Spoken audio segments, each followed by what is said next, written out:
Well, we've got a new one out there. Brand new information. Tropical Depression 13 has just formed. This was that potential tropical system we were tracking, but now they've made it official, and it's expected to become Julia tomorrow. A tropical storm eventually strengthening to a hurricane before making landfall in Nicaragua this weekend. There will be no direct impacts here in Orlando, but there will be one impact, and it has exclusively to do with the humidity. This is interesting, right? You wouldn't think that a storm 1,000 miles to our south would affect our weather in any way. But the fact is that right now we're enjoying this very dry weather, making it very pleasant for the recovery and the cleanup efforts where the floodwaters have subsided a little bit. But you see all this color on the map with this splash of blue and green and purple? Well, this is the tropical juice, right? And as future Julia heads west, it will start to push that action up our way. And by action, I mean once that humidity rolls in, we're going to see a chance for thunderstorms developing during the afternoon, much like we would in the summertime.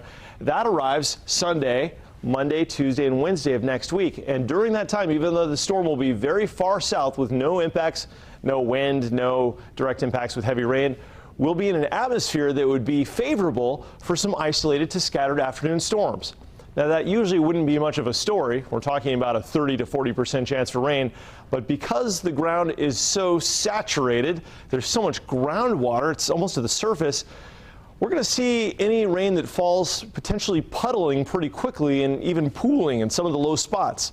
But it's important to note that I don't expect the rain to be heavy enough to make the flooding that's actively happening any worse. So it's not going to change the category of flooding. It's just really going to be a nuisance. But essentially late this weekend, a stationary front across South Florida will work northward, bringing with it a chance for showers and storms. And it's all very loosely related to, but definitely related to, the passage of that tropical storm Julia, soon to be Hurricane Julia, about 1,000 miles to our south. Right now, though, we're enjoying some beautiful weather. 63 at Palm Coast, 65 in Ocala, 71 degrees in Kissimmee.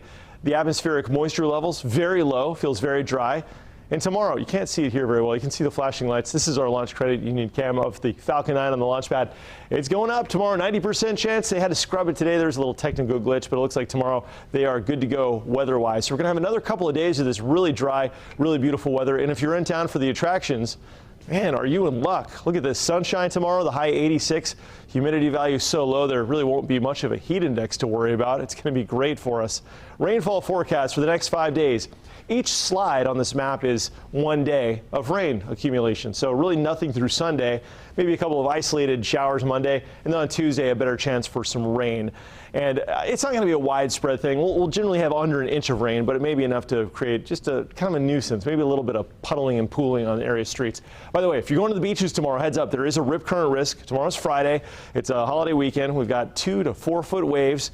High tide happening early in the morning, which means it'll be going out all day in the morning. So beware, because when the tide goes out, reaches low tide around 1 o'clock, that's when it's most dangerous for the rip current risk. They increase a lot when the tide goes out. So you're best off after 1 o'clock to go to the beach if you go tomorrow. Clear skies tonight. Really cool. Look at this, 53 in Chiefland. Meanwhile, at the Gulf Coast, 62 at Cedar Key. This is for our Fox 51 WOGX viewers from where we simulcast. 61 in Ocala, Deltona rather, 64 in St. Cloud. And we've got a day tomorrow featuring warm sunshine, low humidity. 83 in Daytona Beach, 88 St. Cloud, 86 in Leesburg. And here's a look at the 7-day forecast. So as far as the rain goes, I know it's the last thing we want to talk about after last week with all the rain we had. Looks like Thursday is going to be our best chance at some thunderstorms. That would be a day where we could see a couple of issues with downpours. But as far as any kind of major influences of this next weather maker affecting what we're already in the midst of right now with the floodwaters, I just don't see that as a thing. So that's good news. But we will have a little bit of rain in the forecast. 88 degrees, the high on Saturday, Sunday. The chance for rain Sunday is really for South Florida. But there you go, John and Luann. A beautiful weekend and a good chance to clean up. I know a lot of yards, including my own, is still littered with stuff from that hurricane.